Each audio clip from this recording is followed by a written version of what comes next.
Jesus. It's not that we despise healing, but we see that the disciples and those guys came back rejoicing that they had authority over the demons. And Jesus said, I see Lucifer falling from the sky. Right? And what he was trying to point out to them is that they were rejoicing in the wrong thing. Rather rejoice that your names are written in the book of life. Because that's what the whole thing is about. And I think the church has gotten a little sideways with their ideas of miracles and signs and wonders. And it's like we rejoice more in that than we do that our names are written in the book of life. Like we get up and tell, and listen, I've been guilty of this, and so it's not to despise anybody, but it is for the church to collectively come together and say, listen, man, we ain't really been in the faith. It's okay. It's okay. We're little children needing to mature. But it's like we want to stand up and tell stories about all the miracles and signs and wonders we've seen instead of talking about the eternal life that we have in Jesus. Right? And if I came in, and I purposely don't do this, but if I gathered together and stood every Sunday and told everybody about all the mighty miracles we've seen in our lives, more people would come.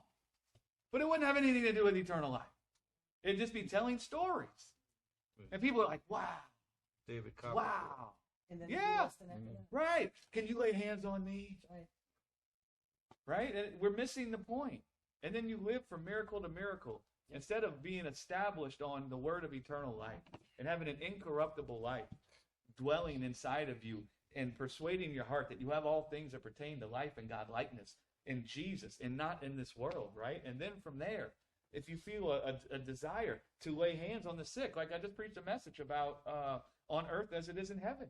You start binding the death that's in the earth. You start speaking a word that's overcome death in the flesh, and that will bind death in people's lives. And you start praying from that foundation, and people start believing there's a life that overcomes death. And you'll start seeing people get healed in a number of different kinds of ways. Yeah. And I hate to break it to everybody. For me, the most powerful miracle, and I believe Paul says it, is for the love of God to be born in somebody's heart. He even says all these other things will fail.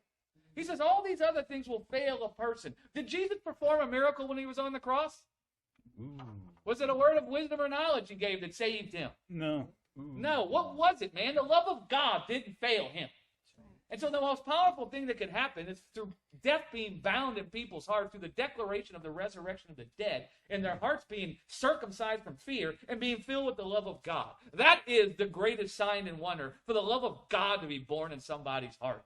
That's a sign and a wonder, I promise you. Right? I mean, Moses, when he threw his staff on the ground, Janus and Jambra, they threw their staff on the ground and snakes came up also. And so there's a lot of different religions that can manipulate signs and wonders and all these different kinds of things. But I tell you, there's one thing they can't produce. They can't produce a word that can set somebody's heart free from fear and fill it with the love of God. They can't produce a life that can bind death. Right? I don't care what sign they can produce. It can't bind death in people's hearts. That's honestly the sign that I'm after. And that's actually what I rejoice in the most. Right?